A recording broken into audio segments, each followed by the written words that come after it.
Jasmine! Ano yung ginagawa rito? Hindi ka pa lubos na magaling.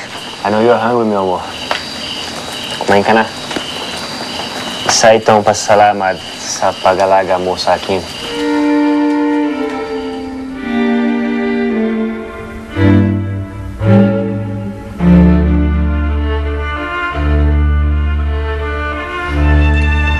Kumain ka ng marami at lumalas ka kaagad.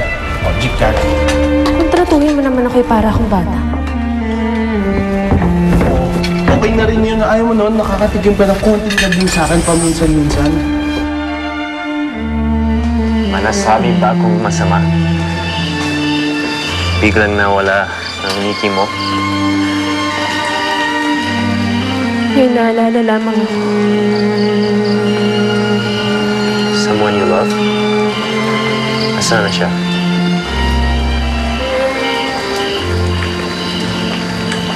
Ikakasal na siya. Dapat hindi na ako nagtanong. Ginawa kong lahat upang ako'y kanyang ibigin. Ngunit ako'y namigo. Marahil ay hindi ako kaibig-ibig. Marahil ay may kulang pa sa aking mga ginawa para sa kanya.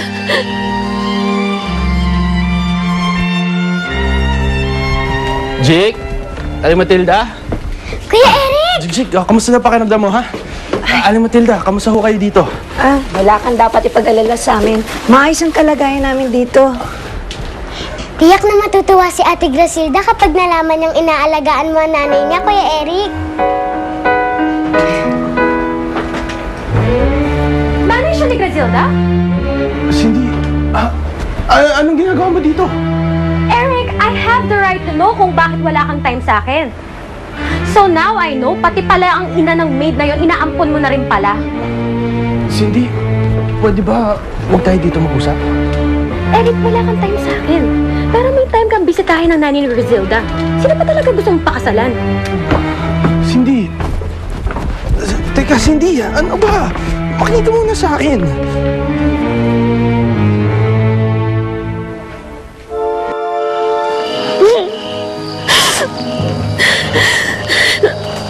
Hindi totoo yan.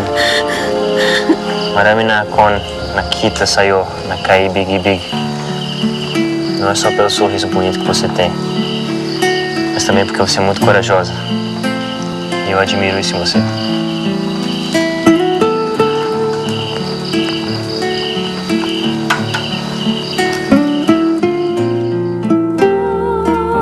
Hindi ko alam ano pa to. Tila nahuhulog sa'yo. Bakit lumulukso ang puso ko kapag nariyan ka na? Hindi ko alam kung bakit pa lagi na lang mayroon ka ba.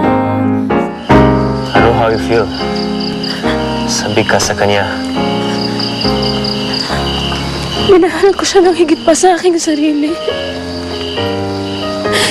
Hindi ganon kadaling kalimutan ang kanyang alaala.